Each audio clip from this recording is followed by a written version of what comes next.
여러분 안녕하십니까? VOA 모닝뉴스 시작합니다. 미국 국무부가 북한에서 또다시 독일과 일본 등의 고급 수입 차량들이 포착된 데 대해 운송수단의 대북 반입을 금지한 유엔 결의를 상기시키면서 북한의 지속적인 제재 위반을 다시 지적했습니다. 일본의 자동차 기업 도요타는 자사 고급 차량이 북한에서 포착된 데 대해 제재를 철저히 준수하고 있다는 입장을 밝혔습니다. 조상진 기자가 보도합니다.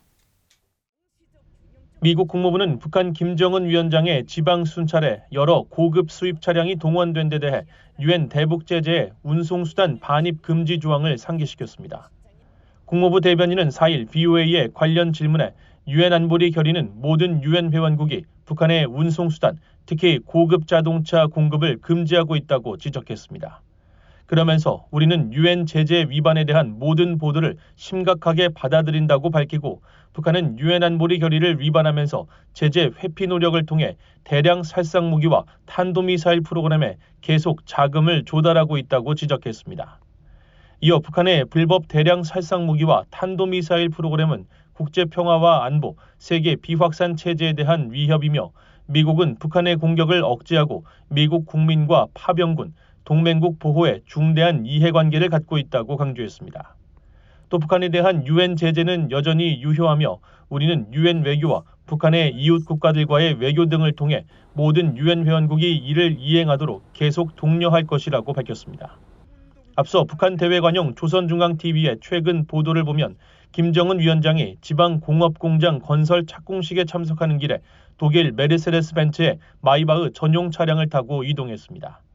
또 전용차를 호위하기 위해 일본 도요타사의 고급 브랜드 렉서스의 대형 SUV 차량인 LX 모델로 추정되는 차량이 경호차로 등장했고 미국 포드사의 승합차 트랜지스로 추정되는 차량이 뒤따랐습니다. 이와 관련해 일본의 자동차 기업 도요타사는 자사의 고급 차량이 북한에서 포착된 데 대해 제재 준수를 위한 노력을 강조했습니다.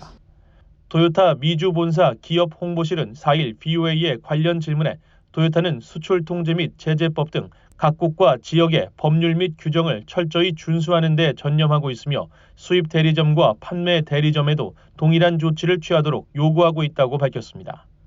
해당 렉서스 차량은 미국 판매 기준으로 신차 가격이 최소 미화 94,000달러, 한화 약 1억 2,500만 원에 달하는 고가의 차량입니다.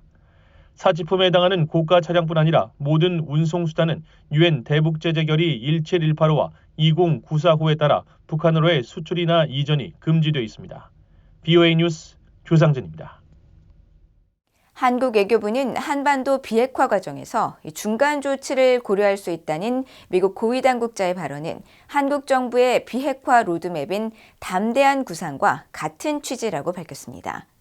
한국 외교부의 임수석 대변인은 5일 정례브리핑에서 관련 질문을 받고 북한의 완전한 비핵화는 한미 양국 정부의 공통된 목표며 북한 정권의 핵 프로그램에 대한 완전한 폐기 의지가 확인된다면 이를 이행하는 조치들이 단계적으로 이루어지는 것은 당연하다고 볼 수 있다면서 이같이 밝혔습니다.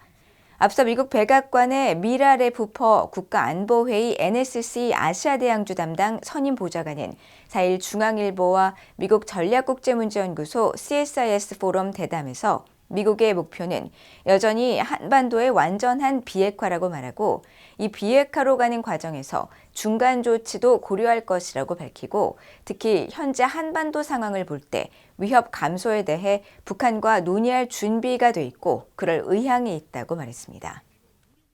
북한이 4일 시작된 미한 연합훈련 프리덤 쉴드에 대해 전쟁 연습이라고 주장하며 위협적인 담화를 내자 한국은 북한의 도발과 침략에 대비하는 정례적 방어훈련이라고 일축하고 북한 도발 시 압도적으로 대응할 것이라고 밝혔습니다.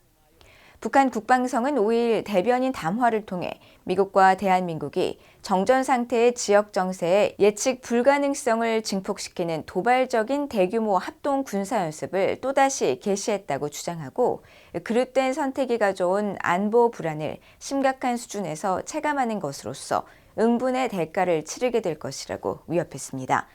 이에 대해 한국 국방부는 한미 연합연습은 북한의 도발과 침략에 대비하기 위해 매년 정기적으로 실시하는 방어적 성격의 군사훈련이며 만약 북한이 연합연습을 빌미로 직접적 도발을 할 경우 즉시 강력히 끝까지라는 원칙에 따라 압도적으로 대응할 것이라고 밝혔습니다. 미국과 한국군을 비롯해 호주와 캐나다, 프랑스, 영국 등 12개 유엔 군사령부 회원국이 참가한 이번 프리덤 실드 훈련은 4일부터 시작됐으며 이번 훈련에선 한반도 전 지역에서 연합 전술 실사격과 공중 강습 등 지난해보다 2배 이상 늘어난 48차례의 대규모 야외 기동 훈련이 실시될 예정입니다. 북한의 해킹 조직이 한국의 반도체 장비 업체를 해킹해 설계 도면과 현장 설비 사진을 탈취했다고 한국 국가정보원이 밝혔습니다. 한국 국정원은 4일 보도자료를 통해 북한이 지난해 하반기부터 최근까지 한국의 반도체 장비 업체들을 대상으로 사이버 공격에 집중해왔으며 지난해 12월과 올해 2월 일부 업체들이 제품 설계 도면과 설비 현장 사진 등을 탈취당한 것으로 나타났다고 밝혔습니다.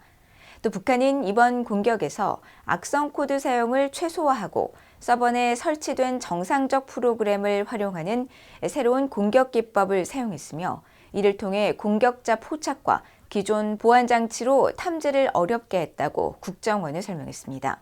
국정원은 북한이 이번 해킹을 통해 반도체를 자체 생산하기 위한 준비를 하고 있는 것으로 평가하면서 대북 제재로 인한 반도체 조달 어려움과 위성, 미사일 등 무기 개발에 따른 수요 증가로 이 같은 해킹에 나서고 있다고 분석했습니다.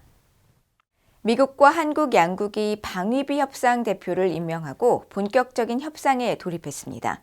미국 국무부는 4일 보도자료를 통해 린다 스펙트 정치군사국 안보협정 선임보좌관이 미한 방위비 분담 특별협정 협상 미국 측 대표단을 이끌 것이며 한국에서는 이태우 방위비 분담 협상 대표가 외교부와 국방부, 기획재정부 등 당국자들로 구성된 대표단을 이끈다고 밝혔습니다.